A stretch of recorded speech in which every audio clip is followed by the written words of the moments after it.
Coach, thanks for joining us on the call this morning. If you would take a minute to tie up the win against Temple, please, and maybe a word or two about the performances of the two winners, Dietrich and Emilio, and what you expect to see as you resume conference play Saturday at ECU.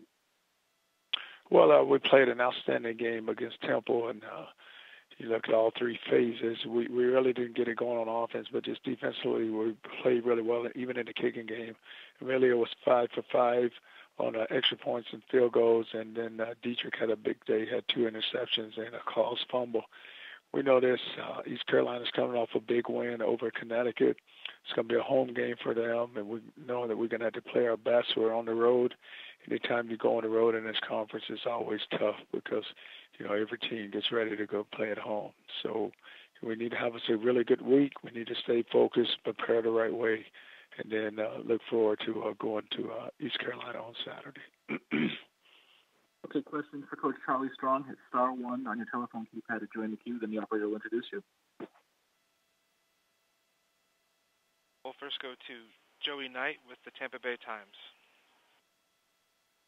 Coach, if there was one area where you did appear to struggle against Temple, it was on third down conversions. Just in watching the tape, what did you see? Why were you guys struggling there?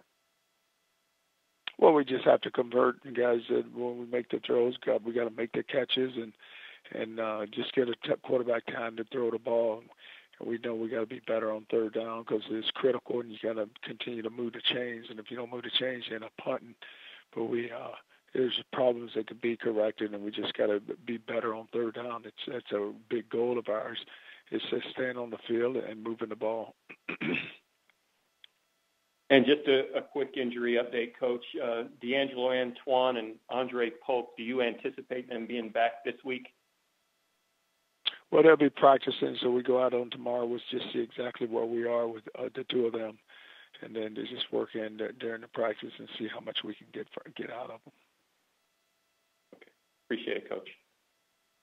All right. Next, we'll go to Ronnie Woodward with the Greenville Daily Reflector.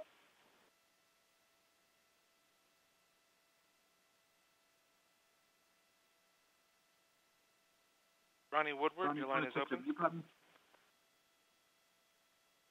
Oh, sorry about that. Can you hear me? Yes, Ronnie, yes. Okay. Coach Montgomery at ECU mentioned earlier about how impressed you've been with your offensive line and how that's been key to the run game and some of the things you've been doing offensively.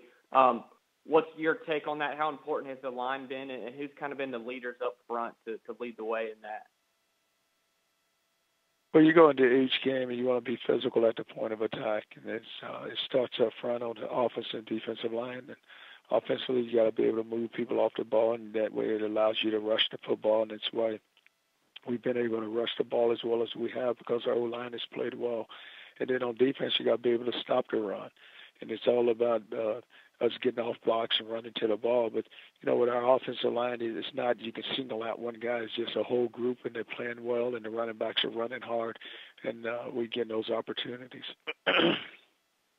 With this being your first season, with this team, was that something you identified, the run game and specifically the offensive line, kind of early on, that they could be a key part in this? No, anytime you think about when you want to build something, you want to build it with a physical presence, and the physical presence is running the football and stopping the run. So, with our offense, we knew that we had two really good running backs with the quarterback being a runner also who can run the ball. So you wanted to make sure that you was centered around us running the ball and stopping the run and just being physical at the point of attack. Okay. Thanks, Coach. Thank you. And next we'll go to Leo Haggerty with It's Sports Magazine. Good afternoon, Coach. How you doing, Leo? I'm doing fine. Thanks for asking. Coach, so far this season, your defense has been your strong suit. What's the one thing you've done to turn the defense from a liability last year into a dominating unit this season?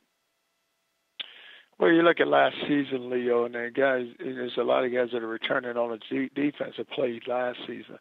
And it was more of they felt like they knew that they didn't play up to the standard that you want to play good defense. And it felt like that the offense carried them, so they wanted to make sure now that they're a lot older, that they wanted to do their part. Anytime you play ball and it's playing to win, is you got to play great defense. And our defense, they really understand that now, and just how hard they play and what the excitement that they play at, and it's more just disruption, and that's what you want to do on defense. You want to be about disruption. Coach, last question, and thank you for your time. Are you starting to be concerned that it's taking your offense a series or two to put points on the board? Well, it doesn't bother me, Leo, because we're knowing this. We got to stop people on defense, too. If our offense didn't move the ball, we got to stop them on defense. And we know it's going to happen, and once we get going, then we're going to roll and get us the points that we need.